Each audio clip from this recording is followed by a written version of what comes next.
Hey everyone, looks like we are live and we have a good audience here. And welcome to the Oregon BHA fourth Pint Night or get together, virtual get together, however you want to look at it. We've been putting these together just to kind of have some moments of sanity during COVID, but also to make sure that we are reaching out and figuring out topics that are pertinent to backcountry hunters and anglers and all of you out there. And tonight we are super thrilled and humbled to have speaker, author, business owner, Chad Brown, who runs Soul River. I'll let him tell you more about that organization in a moment. But he, if you didn't see in the write-up, wrote an article about systemic racism in the out of doors. And I know a lot of us don't really think about that. We, look at these public spaces as truly public and places that we can escape some of the craziness that we deal with in our lives. And it's rather jarring to think that some people aren't able to do that. So without further ado, I would like to welcome you, Chad, and thank you so much for taking the time to speak with us tonight. Yeah, it's a pleasure to be here. Thank you for having me. You guys, it's, any kind of opportunity, platform to be able to get in front of new folks and share and talk, and it's a beautiful thing. So yeah, thank you for having me.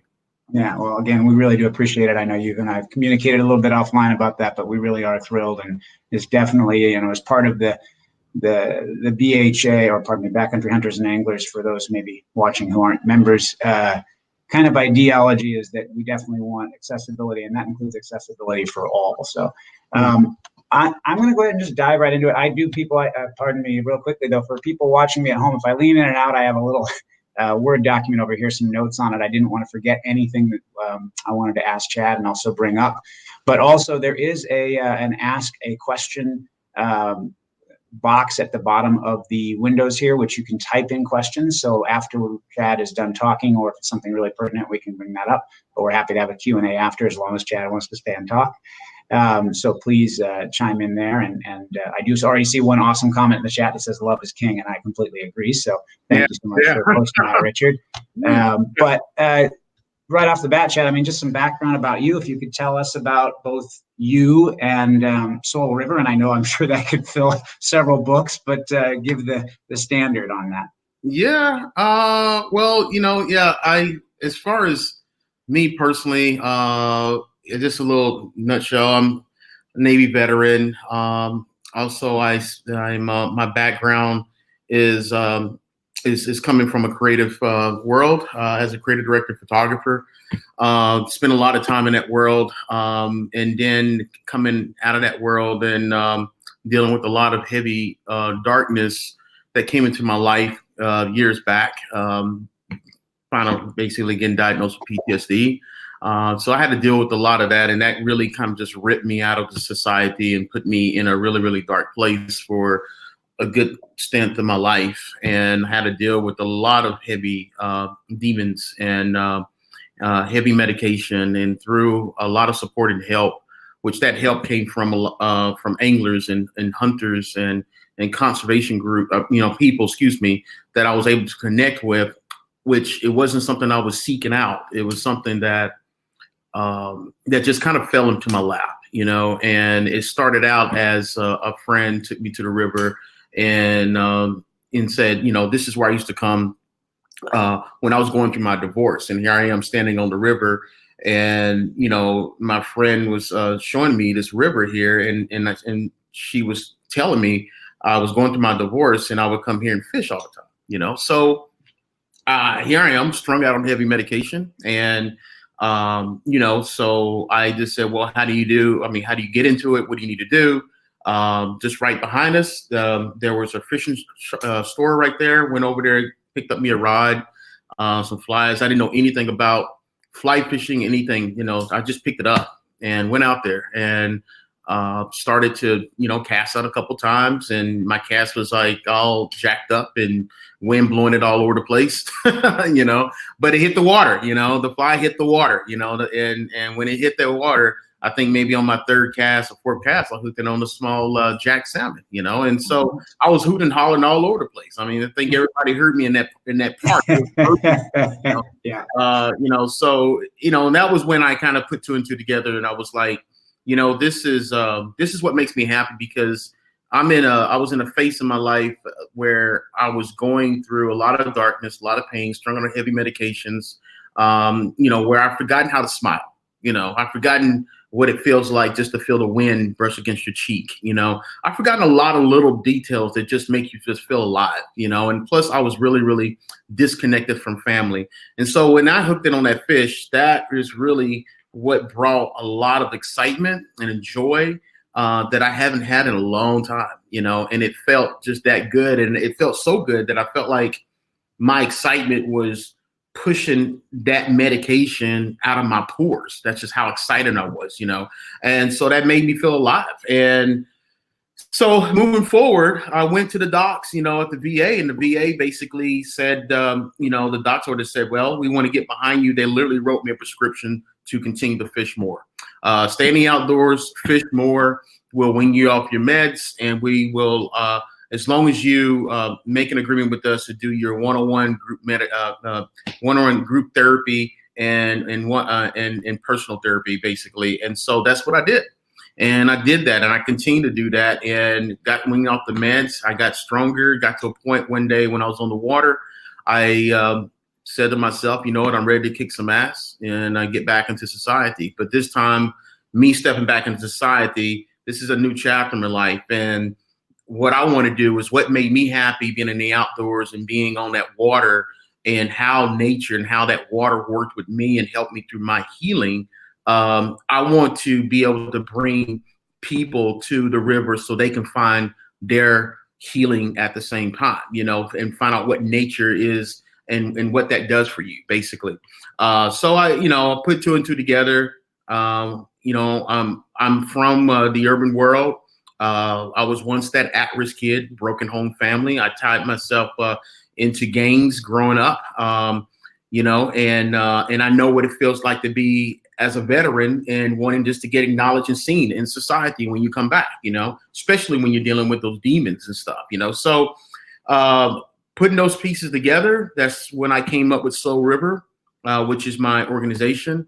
You know, Soul River is about bringing at-risk urban kids, especially youth of color, and merge with veterans and use veterans as a way of acting as life coaches. So that's what I call the veterans, basically. They're like life coaches, great mentors. They bring to the table phenomenal of skill sets and life experiences, you know, and when I'm talking with folks and talking about this, you know, to many people, I always like to use the analogy of the iron sharpening iron process. You know, you got two soldiers on the river together. One soldier fought for their country, they served, and now they're back, and now they're serving to connect to youth.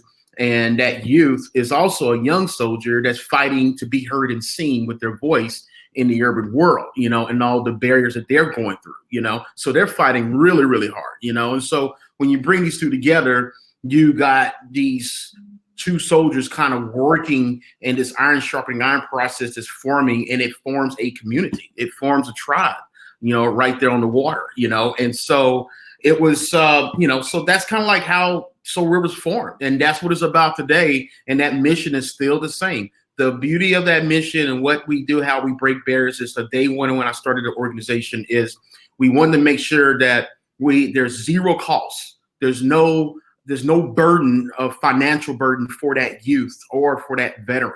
And so I use the organization as a way, kind of like a Robin Hood. You know, I go out and I raise the money, I knock on the doors, I go out the grants, etc. We bring that money, and our main agenda is to make sure that when that youth comes into the fold and that veteran comes in the fold, is there's no worry, concern about financial costs of gear, food, transportation, etc. It's the organization that carries that burden, just like a community that carries that burden. You know, when you come together as a community, we stand together as one, right?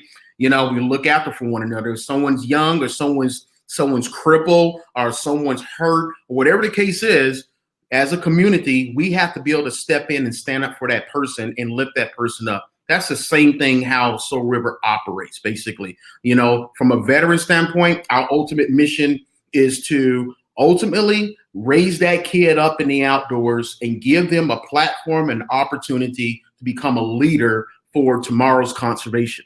That's our ultimate goal, and that's what we're about, you know. And so we bring these youth in, we forge our relationships on the river. We use fly fishing as a way of integrating community, integrating love, integrating respect, integrating responsibility, and we build from there into leadership, into outdoor, education, fly fishing 101, entomology, the study of water, science, biology. You know, the youth go through a process, they become familiar with the lay of the land, how to read a topographic map, how to read a compass, how to navigate the backcountry, how to call the shots in a canoe when you're working with the team, you know. So, and this is all fostered and created by veterans, you know, and the veterans foster these kids. Now, when we come back from our deployments, which we call them deployments, it doesn't stop right there. You know, what we do is veterans and me, we basically work with conservation groups and we open up doors on Capitol Hill. We set up meetings in congressional spaces and we train the youth and get them to learn how to use their voice, how to be able to advocate for our wildlife, for our fresh water, for all the issues that are happening. And we bring them into those spaces and they learn how to carry that burden as a community leader and be able to voice that in front of congressional people and talk about that. What better way for a congressional to be able to sit back and hear from a youth, from that next generation, which is a breath of fresh air. It's a new story, right? It's a new narrative, and the beauty is that, and when you're in that space, you got veterans that just literally, we step a step back and we give them that support, that over the top confidence of what veterans got automatically by default in their soul, you know? And so, but yeah, that's in a nutshell, you know, and there's a lot more, but I don't want to. Well, and honestly, Chad, I appreciate even that much. I mean, I think everyone can, but first off, I already know that people are going to be like, a prescription to fish or hunt is what we all should have. I mean, that's like, I see some comments on the side already. I mean, yeah. And I guess that's what is so fascinating to so many about it. And maybe fascinating is the completely wrong word, or maybe it's even appalling, is that, you know, we all come together in these groups, backcountry hunters and anglers and other groups that you've already spoken with, because we feel like we are a community and we feel like we are together. And, you know, and then like I mentioned, when I read your article, I talked to Chad about this. It was just a different way of thinking about things. And, you know, I have my own experiences, but obviously they're not yours and not anybody else's. And so to have someone be so eloquent, but also upfront and stated about it was really both refreshing, but a bit alarming, to be frank. And I mean, I know a lot of this was, well, I shouldn't assume, but I assume a lot of this was spawned by the death of George Floyd, and since he is mentioned in the article. So maybe you can tell us, I mean, and I appreciate all of the background about Soul River, and I do want to touch on that one more time before we leave, and let everyone know, please go Google his website, pull it up. It's a great website. I've been all over it and everything. But while we transition away from that and into this larger sphere of community, is what compelled you to write that article? I mean, that's really what I wanted to kind of get into today. Yeah. Aside from what you do, which is so respectable, but sure. You know, so, you know, it's not, I'm going to say, you know, the George Foreman, that was, I'm just going to call it a tipping point. I really don't have much to really go in depth about the situation other than what has happened. It was a bad situation, you know, and it frustrated me. It frustrated a lot of people in our society. But his death was yeah, it was just bad. It wasn't, it shouldn't happen like that. But the bottom line is that it's a tipping point, you know, and that tipping point opened up a lot of different concerns and worries amongst a lot of people. But the thing is like, you know, I just want to come back and, you know, when you mentioned about, you know, George Foreman that started, but the reality is that there's a unheard of voices that's been going on for years. Yeah, agreed. Agreed. I mean, I was bringing it up with a friend of mine. I said, Yeah. I mean, it makes me a little sick that the memory of people is so short. I mean, I'm old, whether I look it or not. Sure. I remember Rodney King. I remember all of these and the Los Angeles riots. And it's like this happens every 5 or 10 years, and there's an uproar about it. And then people sort of, it's inconvenient. Right. Or their memory is short, or both. And I'm not trying to castigate anyone for that. We all have so many things going on, but Right. That's why I was, happy to see your article and thrilled that it brought it to a group of people that maybe aren't thinking about it in their sphere, which again, we all think about it in the general populace, but maybe we don't think about it in hunting and fishing. And so that's why I was so thrilled to see that. Yeah. And it's been around us, in the urban world. It's been around us in the outdoor world. If you do your research and the history that you're talking about, like everything we're talking about is urban world, but there's the land is the backcountry of the land is you can almost pretty much as a metaphor is soaked in blood. There's no closure for people of color from indigenous nations, from Hispanic communities. And so there is a generational fear that's never been dealt with, it's been overlooked, and there's never been closure, and so, when we're talking about the generational fear, it rolls itself over into every generation, from grandma, from great grandma, great grandpa. They talk about it over and over, and it goes to the youth today, even to myself, So George Foreman, what happened to him, the tipping point is for me, it was a lifetime of me on this earth. I'm frustrated. It's a lifetime of what I've been exposed to. It's a lifetime of what I have encountered, it's a lifetime. I'm not a stranger to the outdoors. I'm and that's one thing I forgot to say, but my background, it's not the fishing, but I come from a hunting and family, hunters of farmers, hunters and farmers. I come from hunters and farmers, long line. My great grandpa was one of the black cowboys. I grew up on the land. My grandmother, she farmed the land. We had pigs. We raised Brahma cows.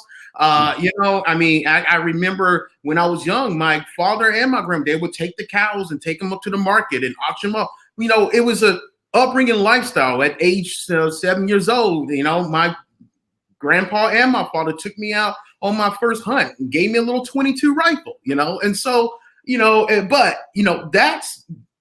that's like Black family upbringing on the land, on the farm, with a fear and with the slave stories, and being a Black cowboy is a whole different walk versus a white cowboy that you see on television.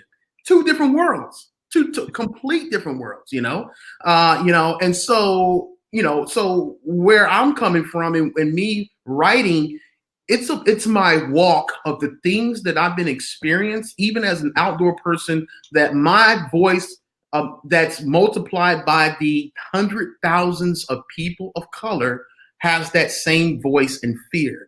And it's something that we talk about a lot, and it's a really important thing to look at to once. And, and what I'm saying here in speaking is, I'm asking, people, even including the articles, that it may be a little bit in the forefront and it may be like, wow, it can't exist.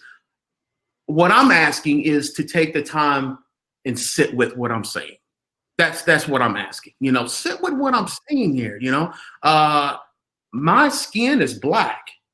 I have a different lens when I go into the outdoors. This Hispanic man is brown skin.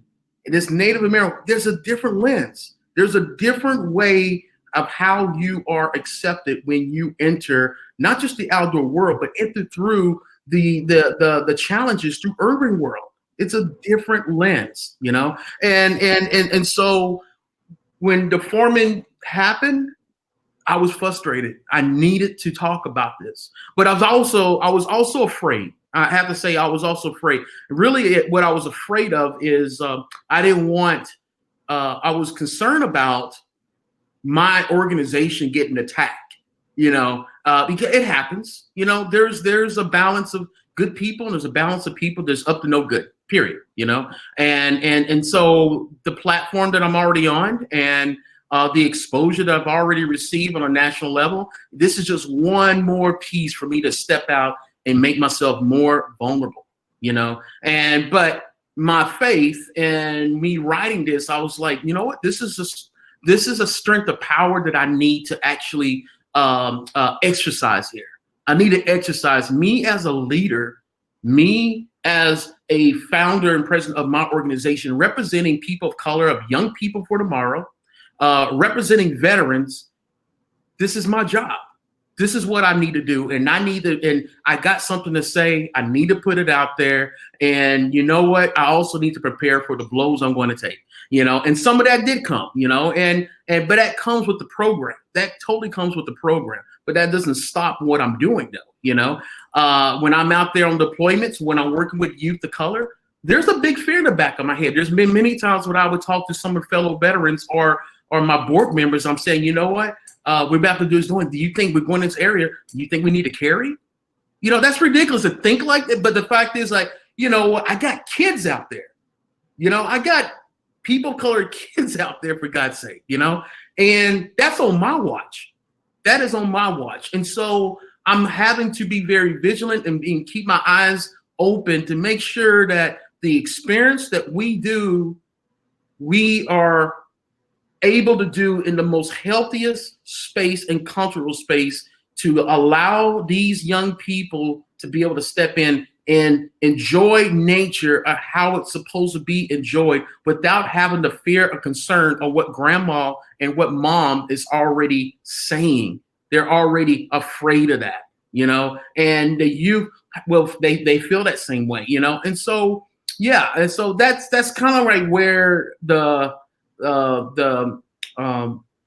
would say the boiling point for me was, yeah, I need to say something. And then on top of that, what happened to George is the same thing that can happen to me. I identify with that. I'm a Black man. I'm, if you wouldn't know me, I can put my Black hood on and walk, and I will look just like the past fellow brothers that been shot and passed, with no justice. I can look just like George, if you didn't know who I was. I don't dress like a hunter or a angler. I don't. I have my own style. I come to the water. I come to the outdoors in my own way. That's how the river accepts me, and that's how the river should accept everybody. And I totally have my own style. So me having my own style does separates me, and it does put a target. And people like look at me and it's like, oh, who is this guy? Whatever. I don't, because I like to dress how I want to dress, but I shouldn't have to think like that. I should be able to come to the water as who I am and enjoy the outdoors as much as I can, but I can't. It's a hard thing for me to do. I've been shot at, I've been shot at twice, hey, nigger, get off my river, the word nigger, that doesn't affect me anymore. That hits me. But what affects me is this mindset of my river. That's what sticks with me, because who's the owners here? I mean, technically, if we want to go deeper, we can look at indigenous cultures, if we want to go there, but we don't need to go there. But right now, as we look at the wilderness, backcountry, the rivers that runs free on public lands, on wildlife refuge, on national parks, these spaces is for everybody to enjoy. I should be able to walk out on a trail and walk into backcountry and fish my life off and have not an ounce of concern. But there's concern. you know. Well, and you're bringing up so much because and this is exactly what I was hoping. I so appreciate it, and I completely agree. I mean, that's exactly what we try and hang our head on, right? Is it's public lands for everybody. I mean, you're absolutely right, and I know I've said this to you in email, and I still mean it. If you ever want to go fish or hunt, you give me a call or an email, man. And I don't know. I'll go fish. I'll go fish and hunt with you. I don't. Yeah. But I appreciate you giving us some of those experiences, because I think as bad as it sounds, there is a certain inability to relate if you're not in your shoes, period. Yeah. And so I was going to even ask you, and I mean, you've already given us a microcosmic look, but if maybe you could give us a few more examples of just personally, not even necessarily the kids, but what you or friends of yours that are Black have experienced, either in an outdoor shop, outdoor public spaces, etc. I'm sure we'd be very interested. Sure. First, I need to tell you, you may want to fix yourself a big pot of coffee. But no, but seriously, I got stories. I got quite a few. I mean, even my personal story, it happens to me all the time. You know what? I'm an athletic built type of guy.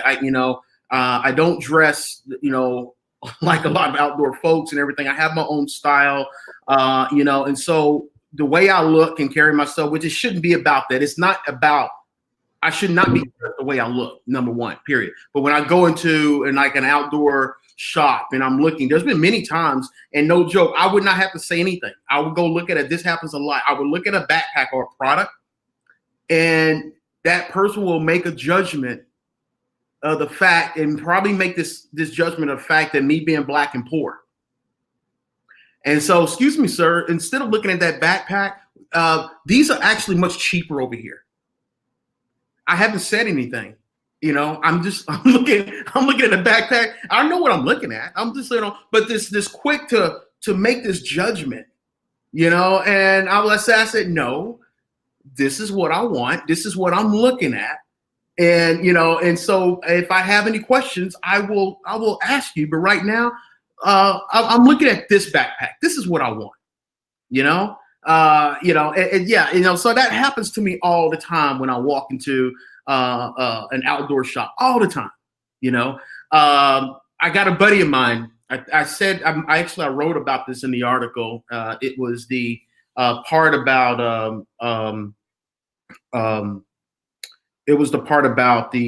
my brake lines. And that actually the story to that is a good buddy of mine. He's a retired cage fighter, mixed martial arts fighter from down in LA, Puerto Rican guy, done extremely well. He retired. He's a little bit banged up and everything like that.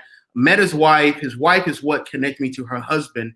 And when he found out that I fly fish, he got inspired. He made the connection of seeing a Black man. He's a man of color himself. And he was like, oh man, I would love to try it, blah, blah, blah. And I was like, yeah, let's do this, And I started talking about the sport. We hung out a couple times, and he got ready to go take him fly fishing, and he needed some gear. And we went to this shop right here in Portland, and we walked in.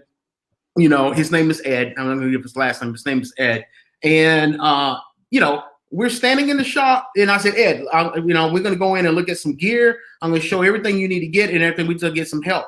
We stood in there almost a whole hour. And the folks that was in there in the shop, they were walking around us and talking to and working with people coming in the shop while we were standing there. My boy Ed got so upset. I'm always trying to be really patient and everything like that. And, there was a lot of, the ones that was in there helping, we'll be right with you. We'll be right with you. Well, 5 people just came into the shop. We've been here for 45 minutes. We're still waiting. Little do they know, again, judgment off of how I look or how he looks. Little do they know, my buddy Ed was prepared to drop $7,500 in there to do what he needs to do. Little do they know, they weren't aware of, the caliber of who this person was, but there was a lot of misjudgments that was being put out, so Ed got really upset. He got really upset, and he darted out there and he said, listen, man, don't ever take me back to this place again.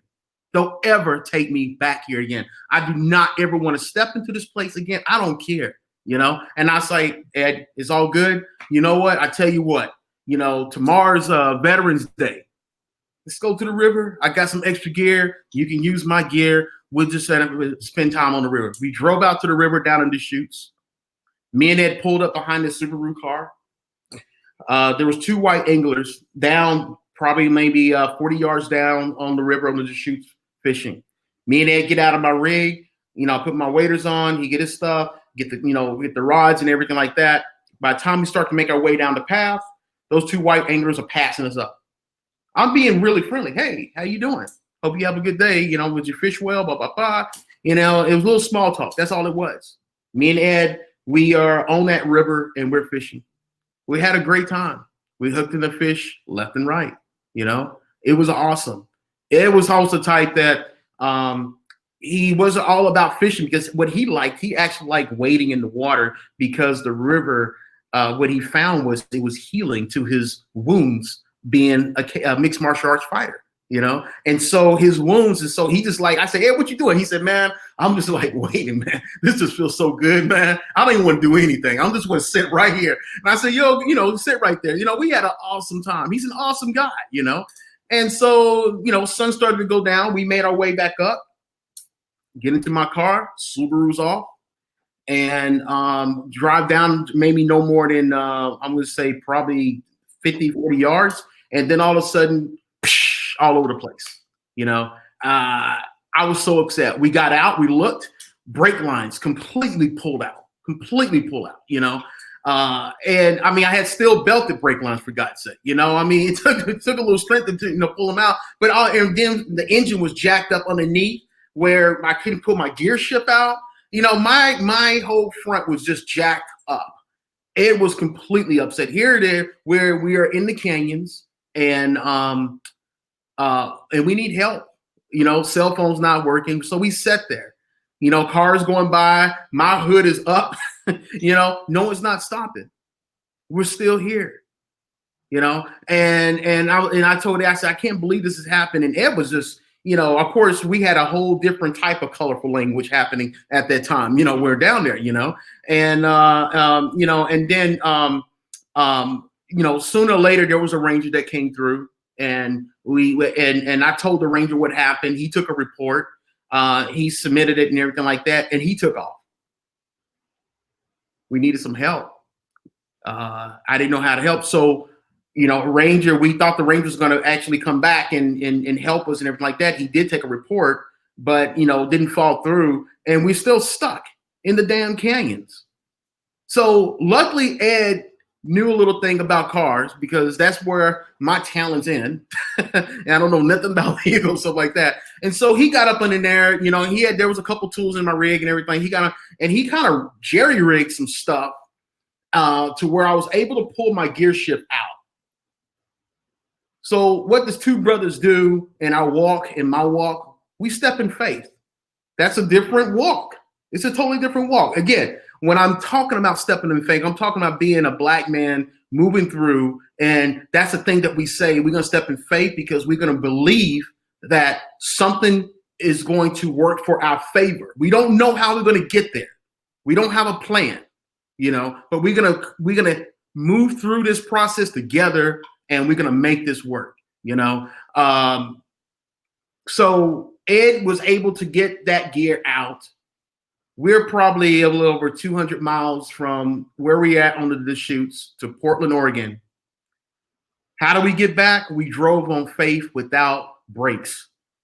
I used my e-brake to actually help me going over the overpass, over the mountain and everything like that. And Ed was there, and it was the most scariest ride we ever had. Not bad.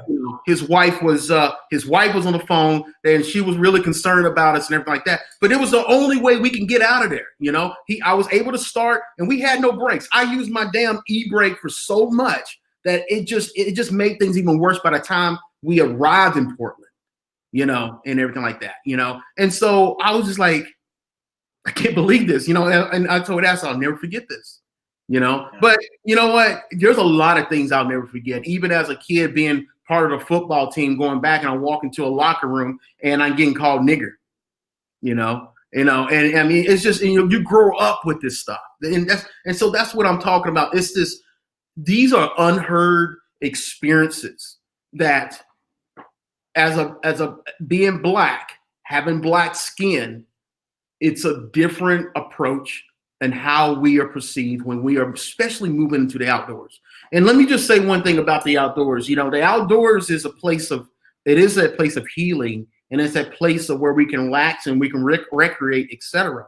But what I'm talking about the outdoors is metaphorically it's the people that are from that urban world that are in that hate and that ignorance. And they also have recreation activities in the outdoors. We bring that shit, excuse my friends, I'm sorry to them, we bring that into the outdoors.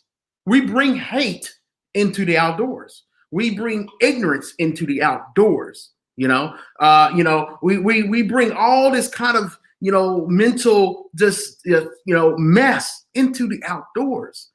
So some of us are out there, we are operating in healthy spaces. Yeah.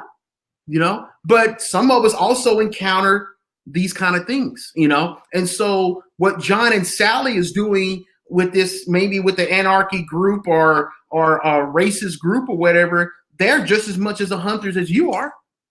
They're just as much as a hunter as I am. They're just as much as an angler that you or me or backpacker, they're pursuing that, so that's going into the outdoors. So what happens? We encounter that.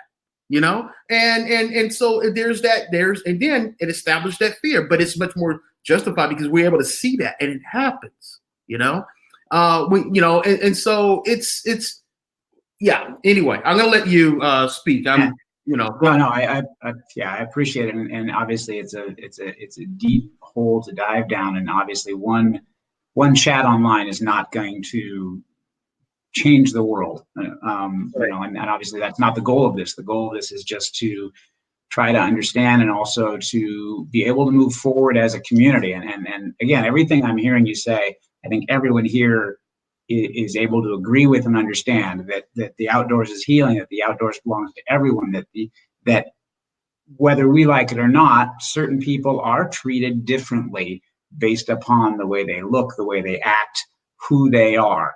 And of course, that's reprehensible and abhorrent to me, but it's just a fact, unfortunately, for some people. But I guess my other question on this, and I know you and I kind of chatted about this offline as well, as I asked the question, and I don't know if you have a good answer, because you're bringing up a ton here, Chad, and I could go on and listen to this all night. I really could, but what solutions are there? I mean, what do we do as sportsmen and women, and even just as people? I mean, I'm obviously in the outdoors, of course, but how do we not let this conversation fall aside, like we were talking about, where it's that short-term introspection, but also just as individual groups? I mean, you're talking to all these groups, Oregon Wild, you run the Oregon Department of Fish and Wildlife podcast, obviously you're on ours, and many more. What's the overreaching hope, or what can we do? The first thing, there's just a lot of things, and you're right. This is I'm kind of vomiting a lot here, and I understand. And so it's a big mountain, and the best way to climb this mountain, we got to chip away a little bit here. To chip away a little bit is actually, basically we have to do self-reflection on what has happened. We got to be able to bring closure to what has happened. We're talking years of experience, years of hurt and pain. In order to deal with that, in order to step into those spaces and deal with the year, it's not saying I'm sorry, really. It's really actually, we need to start, we, white folks and African-American folks, Hispanics, we need to start acting more out of showing love for one another. That's the most important thing. And what I'm talking about love is not the relationship between, and marriage and relationships and everything. I'm talking about the kind of love that takes a certain sense of strength to step into an uncomfortable space where you feel comfortable and be able to guide by your heart in order to do what's right. And that's by connecting with people of color. That's by integrating with people of color. I'm asking Sam, what I'm saying is we need to let our differences drop, and we need to reveal ourselves in the most vulnerable way and accept what is there. And it feels uncomfortable, fine. That's how it's supposed to feel, because people of color have been feeling uncomfortable for many, many years. They're already in that space. They're already trying to, raising their hand, are asking for help or needing help. They're already in the space. And what do? They adapt and improvise to the situation. They step out on faith. They work together. They come together. They use love as a way of hope, right? And they use love as a way of creating path. I mean, I remember the days when my mom would say to me, son, I don't know how we're going to get there, but we're going to get there.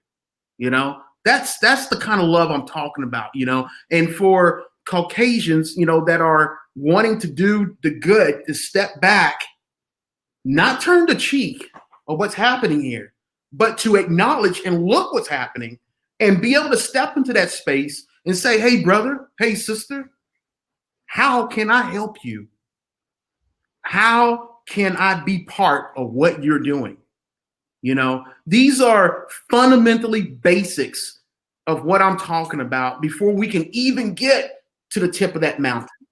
Those fundamental basics establish a trust across the platform.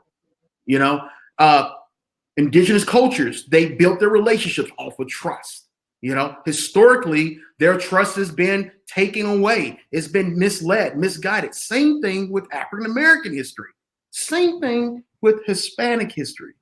But if we bring that together and we reestablish a trust and be authentic in who we are, that's a first step right there. When we can establish that, we can actually grow to another space of how do we work together. We can come up with not just a mission statement of what a lot of, companies are doing today. They're redoing their mission statement, putting it out there. It's nice to acknowledge, but we want more than that. And what we want is we want action to be pulled out of that mission statement. Let's sit down and work together and come up with 5 actions. And these 5 actions is what's going to hold us accountable. It's going to hold you accountable. It's going to hold me accountable, right? And we be able to walk this walk together, and when we got those 5 actions aligning and we got that set up in the right way, guess what? If I fall short, if something happens, guess what? With the system that we just created, you can pick me up. You can not just pick me up, but you can carry me, because we got a love here that we are working together, and we're able to come together and we're able to work together.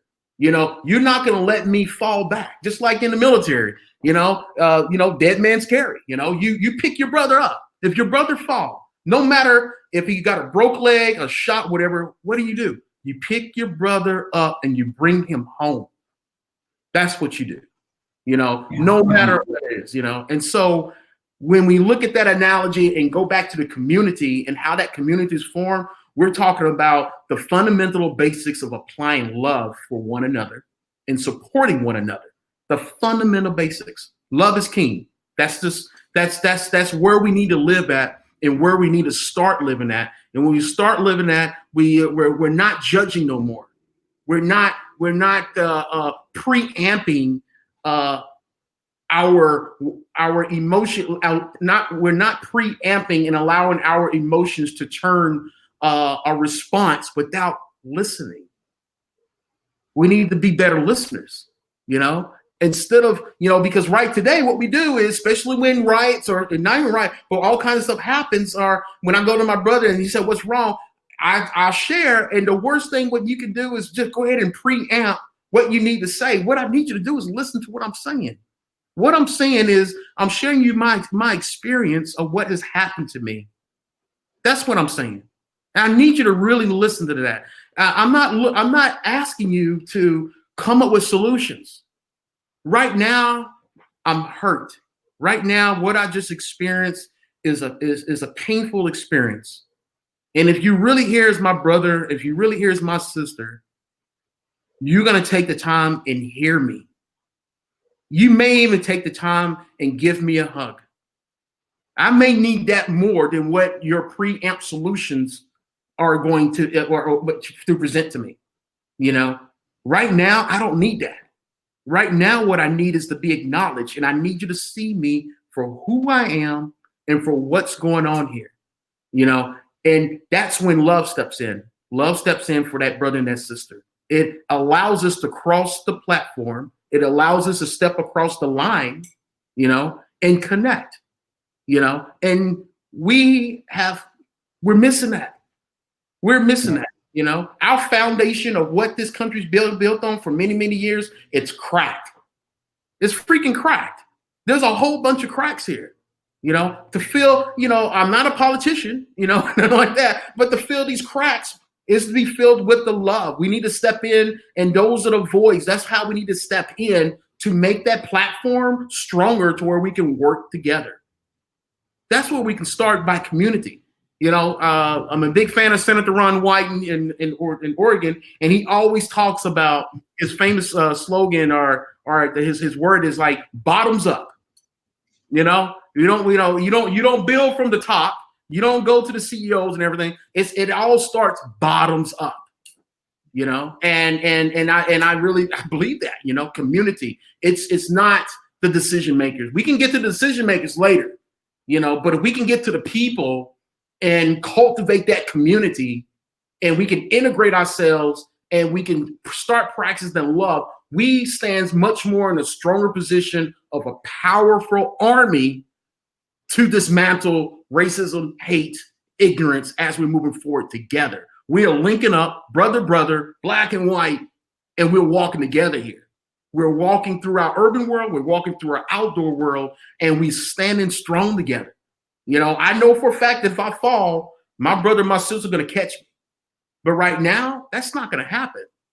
You know, that's not going to happen. You know, and so, you know, the basics of what I'm saying here is, to answer your question, is we need to really start practicing with and exercising our love for one another. That's where we need to start at first, you know, and really understanding the people's stories, because people of color got stories just as much as white folks. Okay. I don't want, you know, they got stories too, you know, especially women, you know, all across the place. Because when that article put out, you know, there's women that actually emailed me, not, you know, black, Indian, Caucasian, that has fear of men, period. You know, being out by myself, you know, they get into groups, you know, everything like that. So that's a whole nother piece right there to attack, you know, is to dismantle the alpha male. It's nothing wrong. I'm not going to knock an alpha male, you know, but how do we represent that in the outdoors to where it does not fear women, right? Where women feel much comfortable to being out. And there are some women out there that do their thing, but that's the less than the 1%. I'm talking about the whole body of women being able to come out and feeling. You know, we're talking about just African-American men. You know, that's a hot item today, because the fact that being black, you are born with the target. You're literally born with the target. You know, I can tell you, you know, it's a sidestep, but another story. When you look at a black family and you look at a white family, sons and daughters that are growing up, there's this thing called birds and the bees, right? Dad, mom, whatever, you had this conversation, birds and the bees, about life and all that kind of stuff and everything like that. Same thing in the black family. But there's one thing that happens in the black family that's different from the white family. Is the fact that when dad is talking, and like my father is talking to me as a young kid, he's saying to me, "What do you want to do, boy?" You know, that's how he talks. "What do you want to do, boy?" You know, and everything like that, you know. And I'm talking to my dad, I said, "Well, Dad, this is what I want to do," and blah, blah, blah. I want to be an astronaut, all this kind of stuff. He said, "Okay, well, son, you're 8 years old. It's my job to protect you, and I'm going to have to train you of how to survive. You are a young black boy and soon you will become a black man. Your skin is a target. I need you to understand that. Your skin is a target. And I need to do whatever I can to help you survive. Okay? So this is what we're going to do. So I was brought up where my father set me down and taught me what to do if I get pulled over by the cops.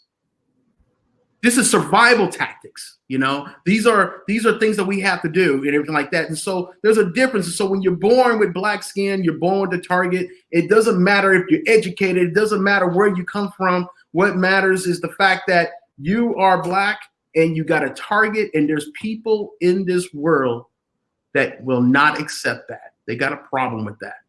Okay, you know. And so going back to your question is, that's when love steps in to help dismantle that. Love steps in to put a shield there to help protect people of color, where they are able to be able to understand what it's like to have a Zen moment in the outdoors. You know, and so that's what I'm talking about. You know, it's fundamentally coming back to the basics and building out our love for one another the best way possible. Yeah, and I mean that first off, that thank you. That really touched me, honestly. There's a lot involved in that, and a lot to think about for everyone to digest on that. And I'll be frank. One of the most common things I get when I'm talking to friends about everything going on is people say, "Well, I don't know what to do. I don't know where to start. I don't know what kind of allyship or what movement to join or whatever." And so I'm definitely going to be directing them, hopefully, to watch this and kind of listen to you talk about. The first step is actual allyship. Is just reaching across and maybe feeling a bit uncomfortable and maybe going outside our boundaries and recognizing that we have boundaries even if we didn't think we did. And that's why that's so germane to me, Chad. And that's I'm having a hard time gathering my words on that. Honestly, that was awesome. I love that. That was great. But wow, yeah. So I appreciate that, because I know one thing that people did ask me about this is well, what can we do? And so, I mean, aside from, as I mentioned prior, please everyone look up Chad's organization. I mean, I'm sure that you have links on there for volunteerism or support. But beside Chad's organization, please everyone, as Chad is saying, reach out and find someone and connect and become part of that global solution. At least that's what I'm hearing. That's exactly what I'm saying. And if you feel uncomfortable, a good rule to look at is that if you feel so uncomfortable, then you're in the right place. You're doing the right thing. That's how we learn. That's how we are able to adapt. That's how we are able to create new friends. If your world is like this, and that's fine. If that's what you want, if your world is like that, you have the choice to have your world like that.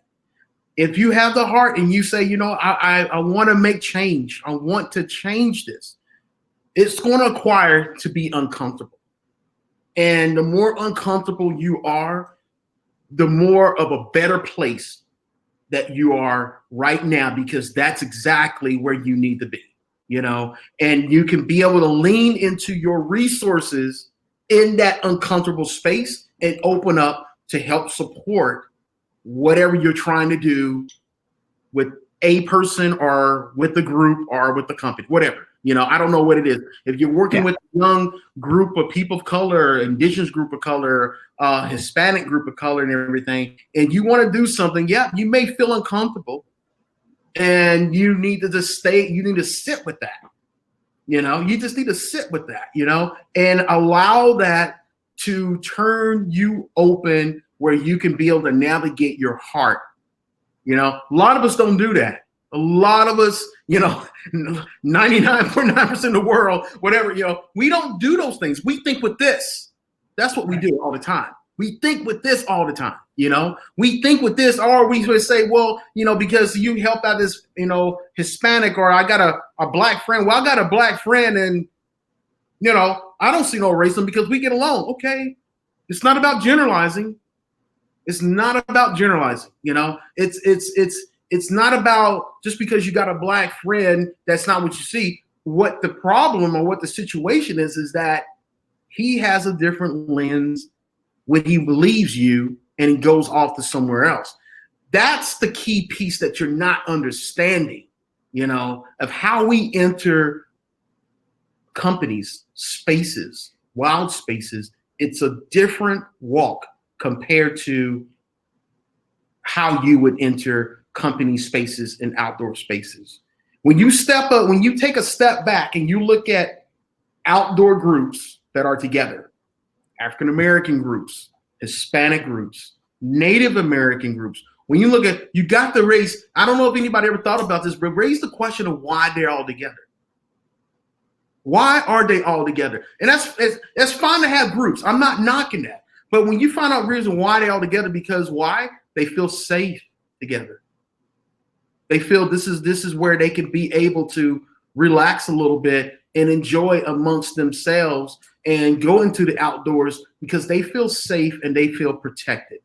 Okay. Now there are a sprinkle of African Americans, indigenous, Hispanics, of outdoor backcountry folks, but that's just a sprinkle. All right. And that sprinkle, just like myself, I'm in that sprinkle as well, to where we have grown and we are able to learn how to navigate the backcountry while marrying with the same fear of the kids in the groups. We still got that fear. We just know how to navigate the backcountry a little differently. We've been around, we've been doing it and everything like that, And so, but you get us leaders around together, people of color leaders, we talk about that all the time. There's quite a few leaders that, in the backcountry, from hunters and anglers, some CEOs that have their own organizations and stuff. And we talk about the same thing all the time. It's an unheard voice that's unspoken, and it's real. It's so real, and so, yeah, we got to be able to lean in and start bridging people and using our heart to bring these worlds together. We got to, practice love. Love is king, period. Well, I completely agree. And one thing that I kind of caught in that as well, that I actually was already thinking. And so it's a screen to screen connection, maybe somehow here through the ether, but important to me that you said several times in that is why people are together and all those things. And I kept thinking is that's what people, when you get in that uncomfortable situation or when you're seeking to ally and help is to ask a lot of why. Yeah. Why is this the way it is? Why am I the way I am? You don't always ask someone else, why are they the way they are? Well, we can all ask that. I mean, from my view all day long, but why does Chad feel the way he does? Why did he write this article? And if you don't know, then obviously ask, but hopefully we can, investigate and seek internal enough to then, as you say, ally, form that alliance and truly let that brotherly bond, come about. And it should come organically in that way, in my sense. I mean, without organic, being authentic is the most purest and realest way of how you can present yourself to new people, especially people of color. That takes a certain amount of confidence and strength build. Not everybody feels comfortable. That makes right there alone what we just got to talk about. That does make a lot of people feel uncomfortable. And you got to be vulnerable. You got to put yourself in that space and allow that uncomfortableness take over you and feel okay with that. You got to be able to feel okay with that, in order to put work in. The more you put work in, the more the relationship build, then feeling uncomfortable, it washes away. It completely washes away. Your lens has changed too, and so, but yeah. And I'm hearing, hopefully not interpreting and hearing what I want to hear, but I'm hearing, throughout this, and even with all the experiences in that last little bit, especially, as I'm hearing definitely some some positivity and some hope for that love. And I do want to ask you if you could, because I don't want this to totally be just. It's an intense topic. It's a topic that people need to hear. But I also want people, hopefully they do, but I want everyone, including myself, to understand why you love the outdoors and why everyone loves the outdoors, because I think it's the same. I always, when I ask someone, it seems like the same or similar answer. So to kind of, we're coming around a full giant circle, but because I know I asked you before, what you felt about the outdoors, but because you told us your background, but if you could make a one-word statement, and that's really hard, what does the outdoors and being outdoors mean to you, Chad? You talking about one word? Yes, a phrase, a sentence, or two sentences, but yeah, not a paragraph. The outdoors to me, it's almost kind of like symbolically in the space of resurrection for me.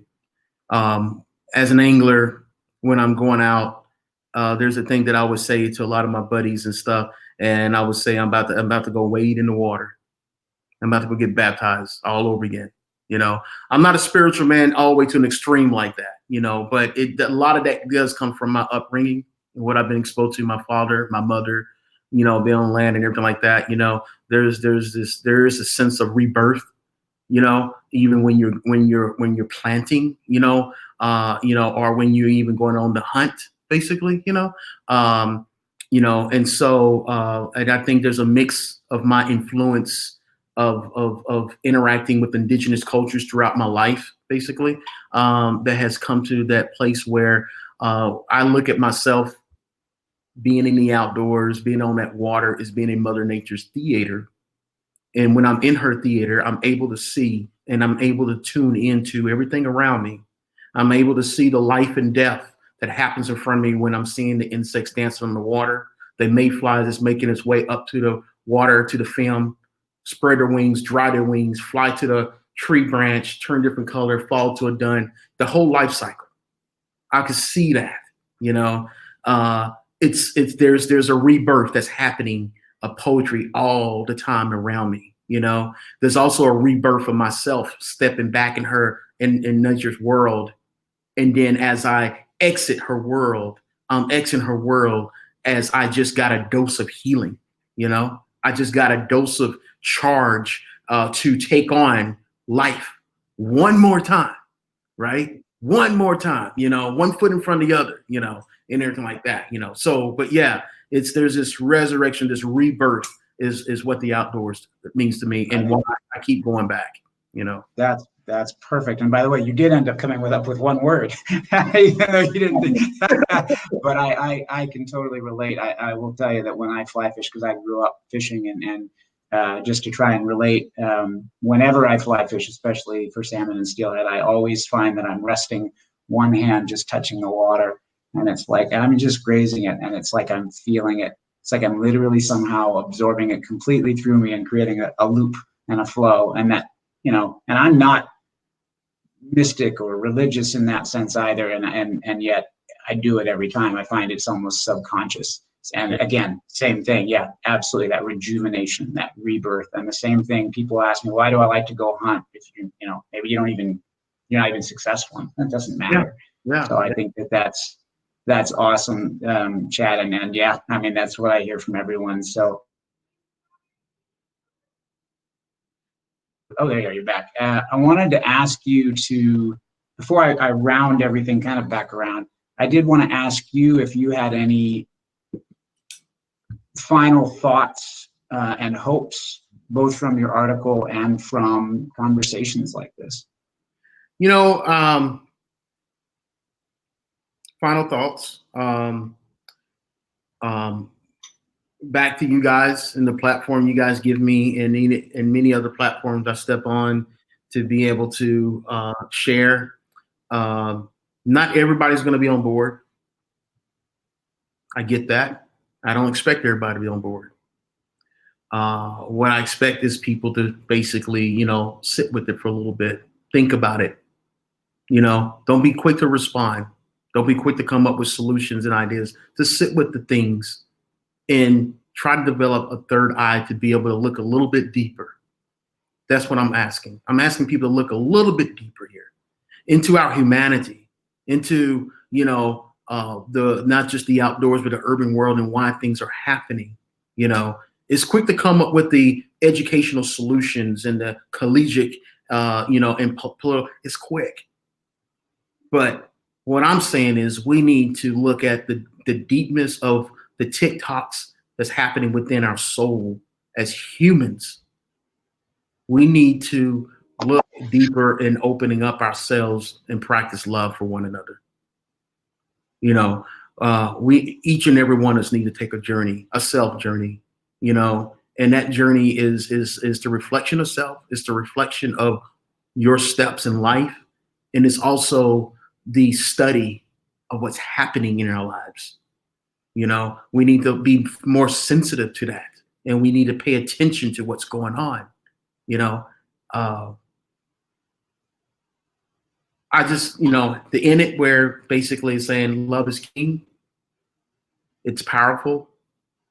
I challenge everybody to practice more with love instead of emotion and instead of what's up here. We have done a lot of damage of what's up here. We've done a lot of damage, and I just want to say this. What I mean damage, I'm talking about how we treat each other, okay? This right here has done phenomenal stuff. It's building in technology, of course. That's not what we're talking about. What I'm talking about is dismantling the ugliness of hate and ignorance that lives around us, and the death of what happens of just being black, being brown, and what we're trying to accomplish. What we need and what you need, we need community. That's what we need. That should be our ultimate goal. Build community. When we build community is when we can say, okay, you know what? We can not have to look at everybody as, African American, blah, blah, blah. We can now look at it as a human race. A human race, and we need to learn how to love this human race, But the first thing is acknowledging of who we are. The first thing is acknowledging of what we need to do and how we need to work together. All those solutions falls back to how we want to love one another, but it also starts with loving ourselves. I'm done. Well, and before we get into any question and answers, I just want to say, thank you for that. And I just hoping that everyone who's watching has really absorbed some of this, even if it's just a piece of it, to really examine themselves and everything going on in the world right now. We, as a society, we judge each other far too much. I agree with you, Chad. I cannot even come close to relating to everything that you've gone through, and hopefully I've heard you. I have had my own experiences. I grew up Jewish. The most common quote I still get today is, "That's funny, you don't look Jewish." And my answer to that is, what's a Jew look like? Why should I look like a Jew? Why do you have to be labeled a certain way because of the color of your skin? Mm-hmm. So I'm hopeful that people have really heard that. And again, before we get into the Q&A, I'd like to personally thank you, Chad and Soul River, for your time, and as well for your service in the armed forces. Thank you so much for that.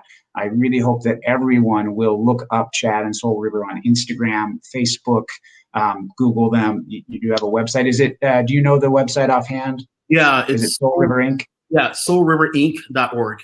Soulriverinc.org. Yeah. So I hope everyone will look that up. And I'd like to take a moment to reflect on all that recently has transpired, and for George Floyd, and for you. I'm sure you've received threats and negative commentation on these type of interactions in the writing, and really anyone who has had a life lost or imperiled based on color, creed, sexuality, anything. I'd like everyone just to take a 5-second moment, just think.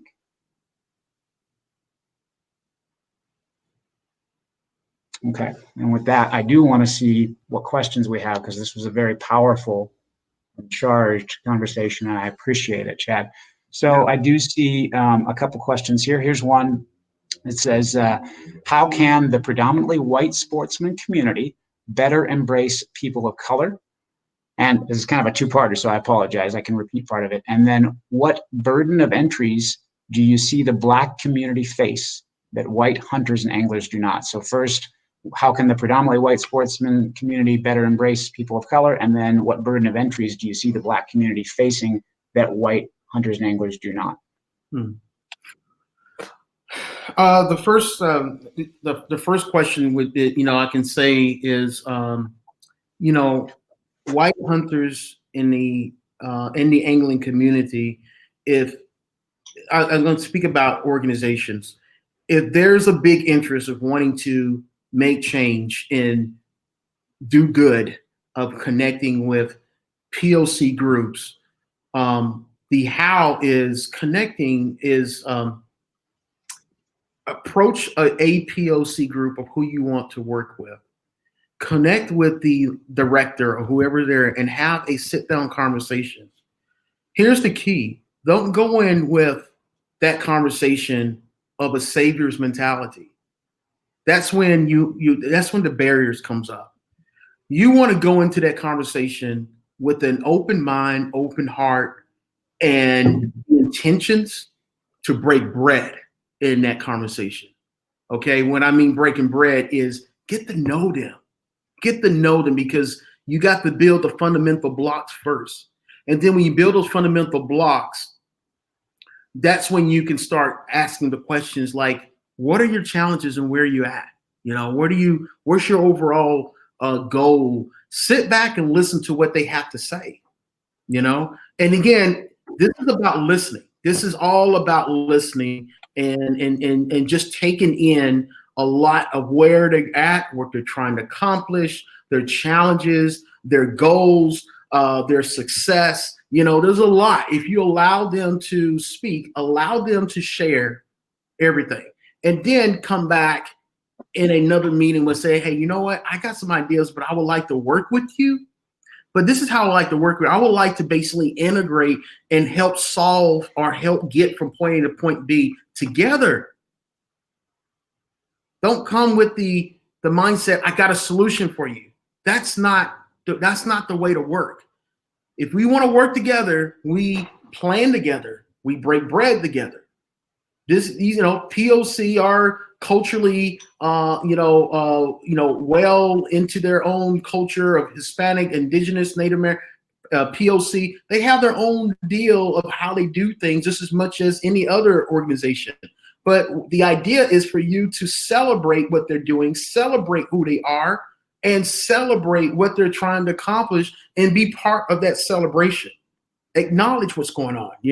When you are working together, you can solve things together. You can build the bridges together. And now you got a POC group that is 100% part of your world. We got a family. We got a community.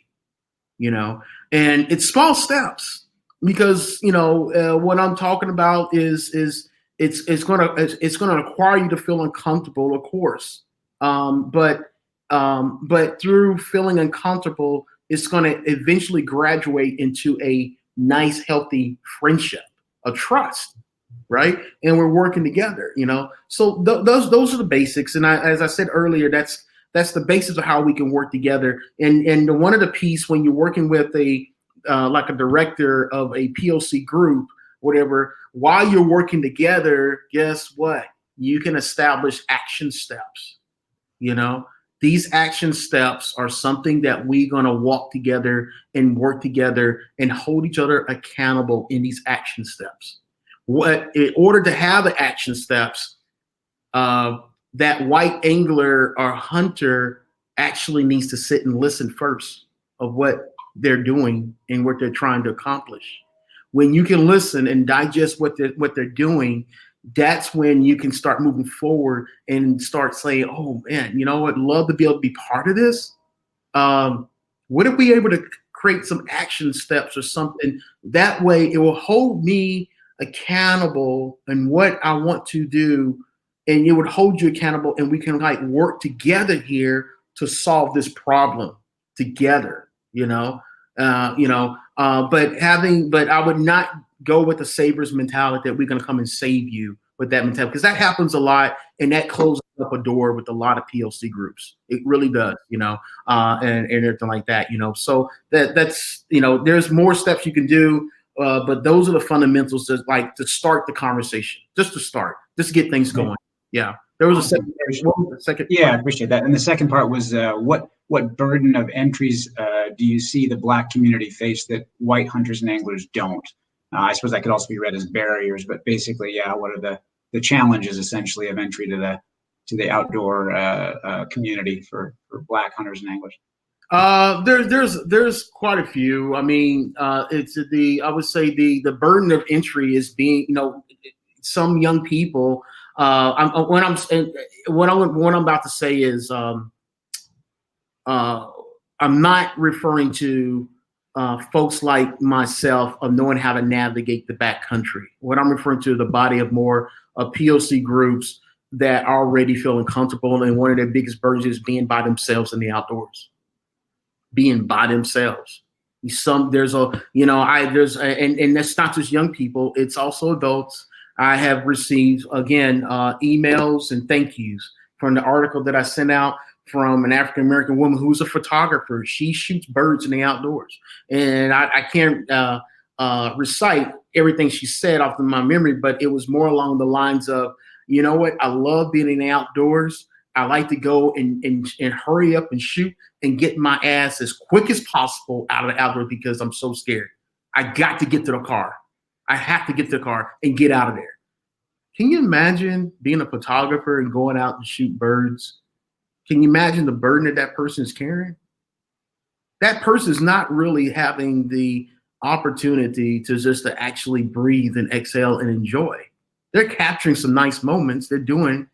But they're also doing it laced with fear. They're doing it laced with fear. That's a weird space right there, but that's a lot. That's a big burden is being alone, and going to the outdoors where you need, I think where, I don't want to go off into the whole police thing, but uniforms that relates to weapons, of course, those things tends to be symbolically translated into fear. When you're dealing with, people of color, especially from urban world, and you got youth there, et cetera.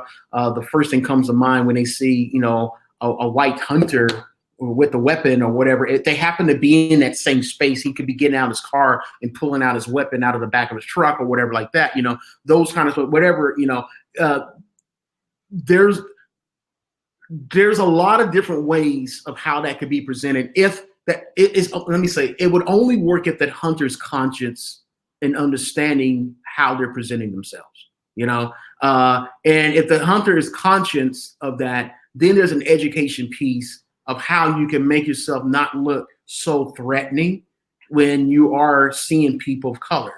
That's an education piece that hunters will have to take upon and get educated. And there's diversity, equity, inclusion classes and all that kind of stuff and everything. There's a whole thing of alpha maleness and how powerful that could be presented, especially to people of color, and also especially to women. And then I talked a little bit earlier, there's a whole masculinity conversation. That's a whole nother deal, but it's, we're not aware of that. If you don't understand it, you don't know, you would not even know that you are radiating that out. You wouldn't know if you're radiating that out, until it's actually pinpointed. And then there's an education piece that you would need to learn of how we present ourselves and how we interact, everything like that, but yeah, so there's a couple things, but yeah.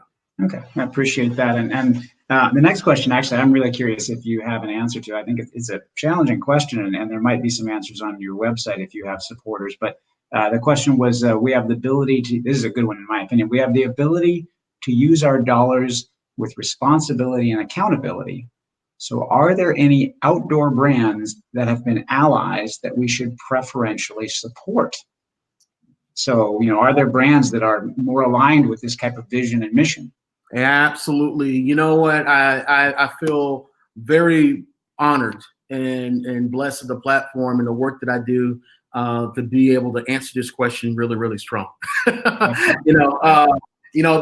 I will comfortably say Patagonia is an awesome brand.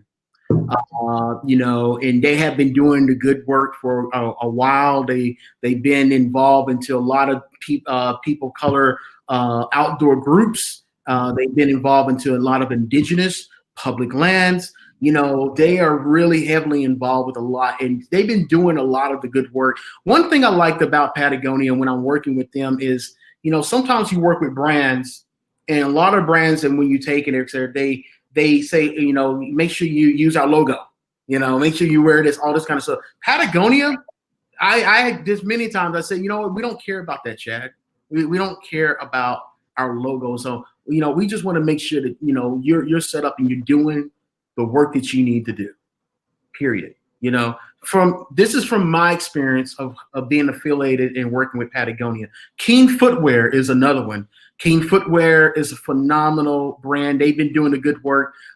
They actually, due to the COVID stuff, they had to make changes.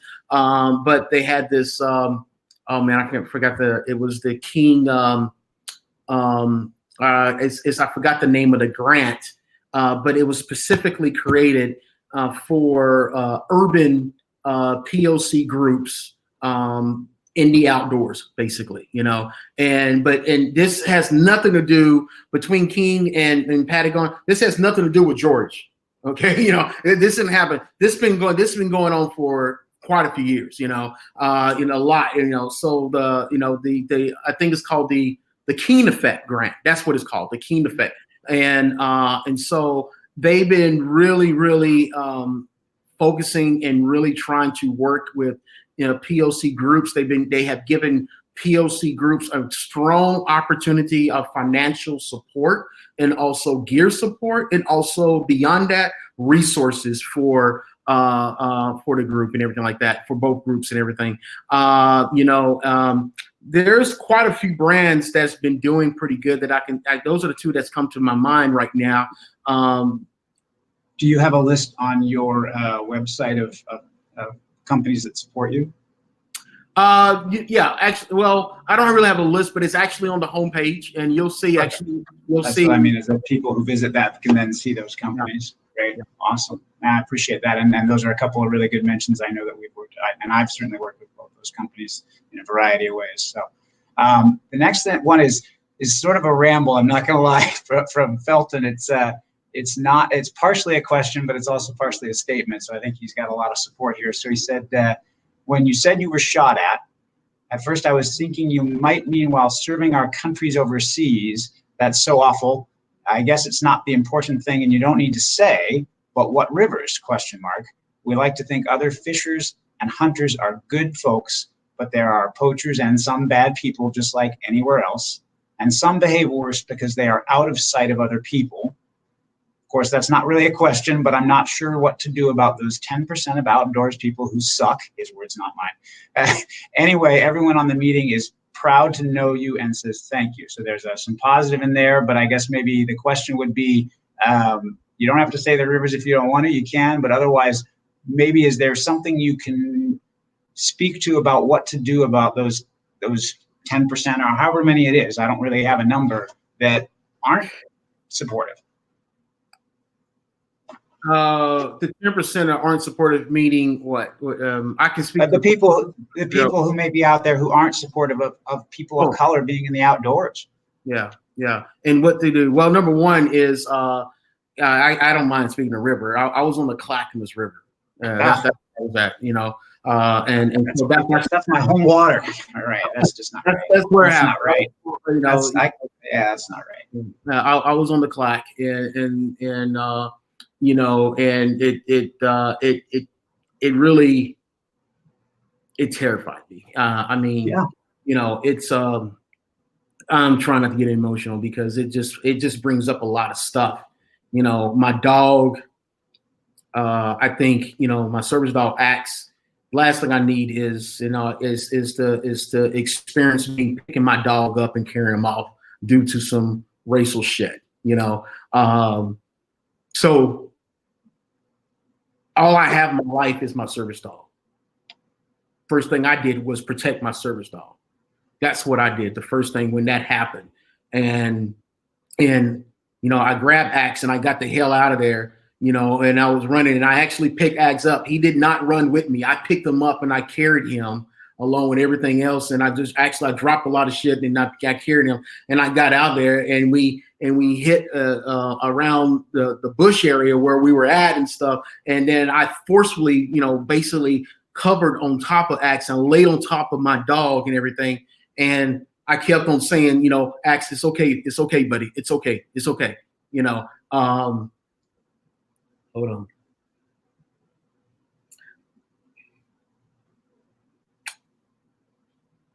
So anyway, you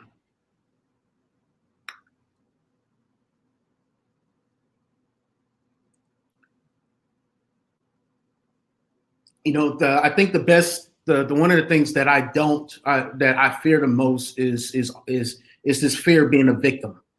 And you know, what I've done for my country, just like every other veteran, we come back, what we want to do is always be in safe spaces, have the hugs, be acknowledged. You know, with me being African American and all the shit that I've been going through and everything like that, you know, I don't want to find myself like George where I'm a victim. I got a problem of me being a victim, which relates to why I do carry in the backwoods, you know. But the sad thing about that is that two things can happen with me. Number one is I can defend myself and draw my weapon to protect myself, protect my dog. Chances I may not come out of that situation. That's the sad thing, you know. I may not come out of that situation. You know, that's a big gamble. We don't know what can happen. The other part is the other option is that I can draw my weapon, protect myself, and dismantle the situation if I'm able to do that. I will still not have justice come to support me. Either way it goes, I'm either going 6 feet under or I'm getting arrested, and here I'm in the system. It's not just his word against that person's word, but that person could probably be dead. I can't prove to myself. I can only say what I need to say, but no one's not going to come and help me. And I will be put in that system. That's the reality. Or I may not get to the opportunity to get put into that system. Things happens in the outdoors. There's a realness to that. Just as how when the video was covering George, the only thing that saved the tipping point was the video footage. There's no video footage with me out there. You know, so anything could happen, you know. So to someone white, and you did that, option number one, what I just said, that's the similar thing what could happen to you just as much as happened to me. Option number two, what I just said, similar situation that can happen to me, to you.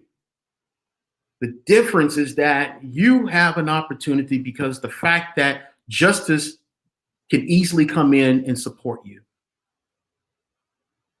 There have been many cases where people carry and they got a license and everything, and you hear it all the time, is that, you know what, the officer found out this real situation. What do? He gives his weapon. You end up going down to the station, you get your weapon, you go home. Sometimes depends on the officer will hand it back to you and everything. Whatever the case is, you get that opportunity to go home to your family. You get the opportunity to walk into the door and kiss your little girl. You get that opportunity. I got a different experience that happens, and I got to think about those things. It scares me. It terrifies me. And when that day took place, even though I had my weapon, I didn't even draw it. I went quickly to protect my dog, and I hid to make sure we had safe, and we slowly worked our way through the woods and got back to my rig, and I carried my dog, so anyway.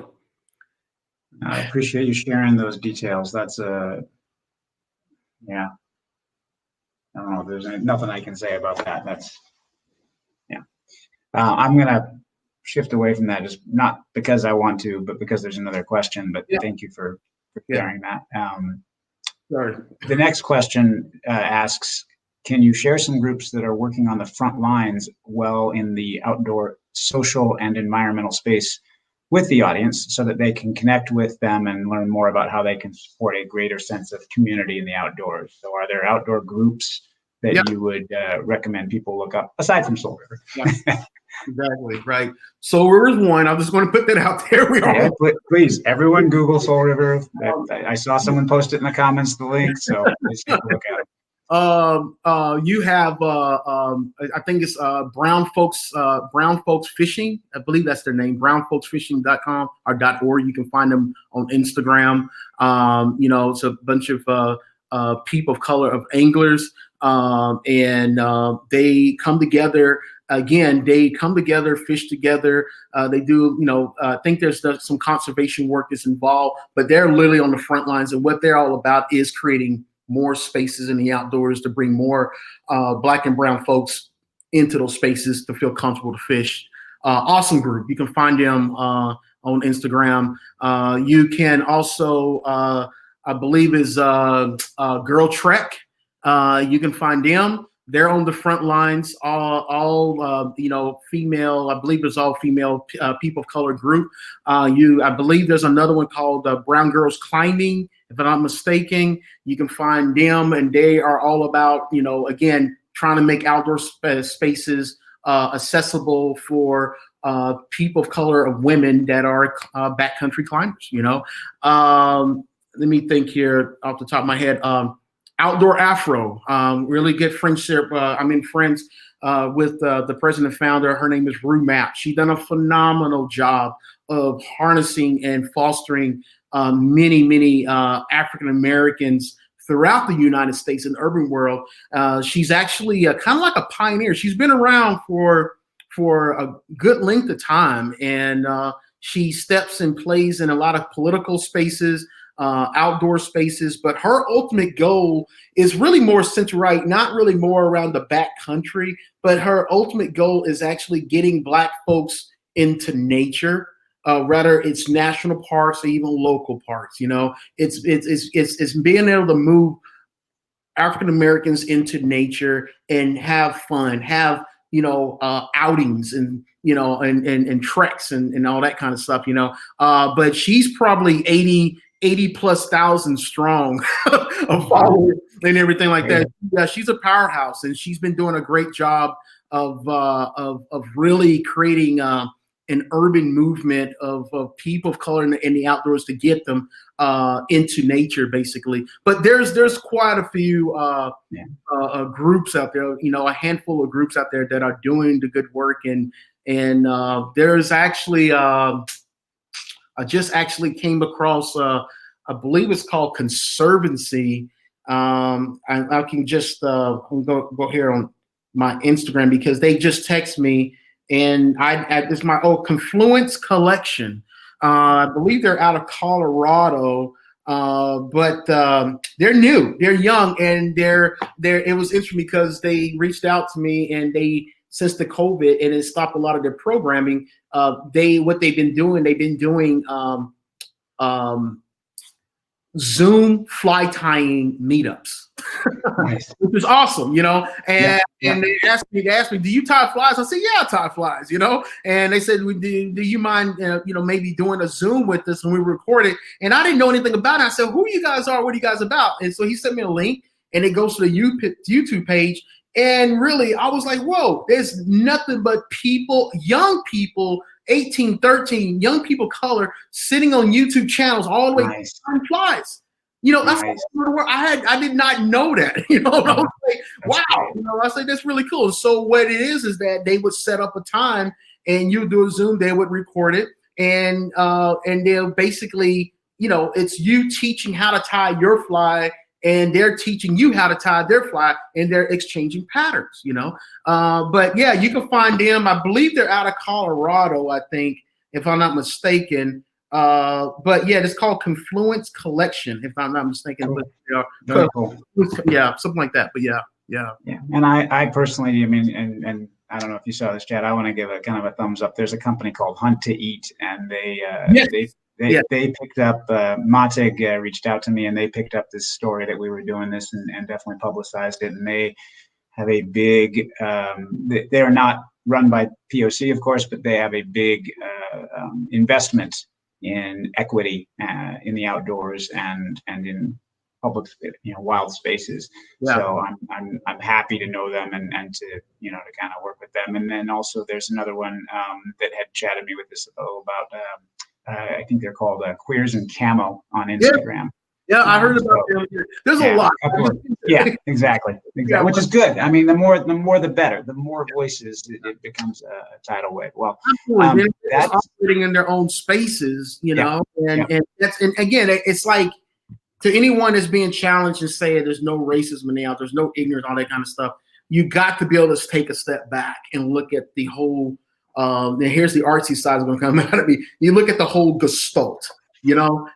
Like I'm Picasso now, but right, and you got to look at every framework, every piece. When you look at all these pieces and all these groups, you got to look at it with the lens. It's like, wow, that's awesome what I see, but they're operating in their own space. Why? Because they feel comfortable in their own space, and they feel comfortable of doing things together.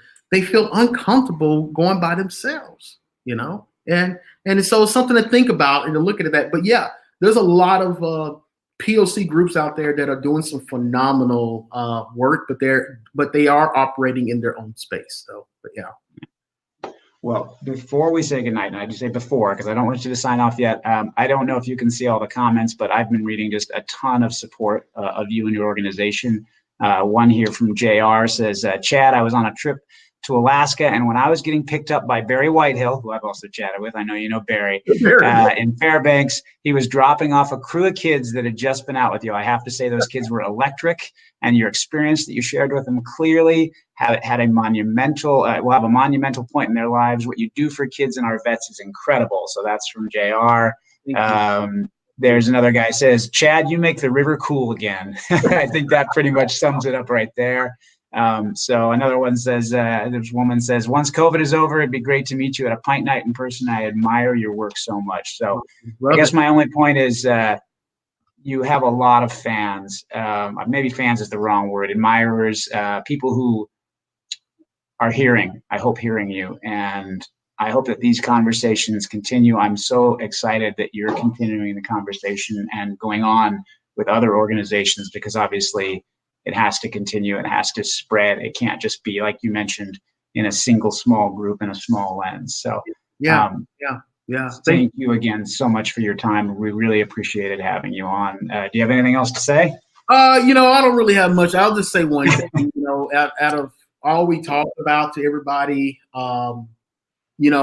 doing and working together and doing the good and to make change. It's not a 100-yard dash.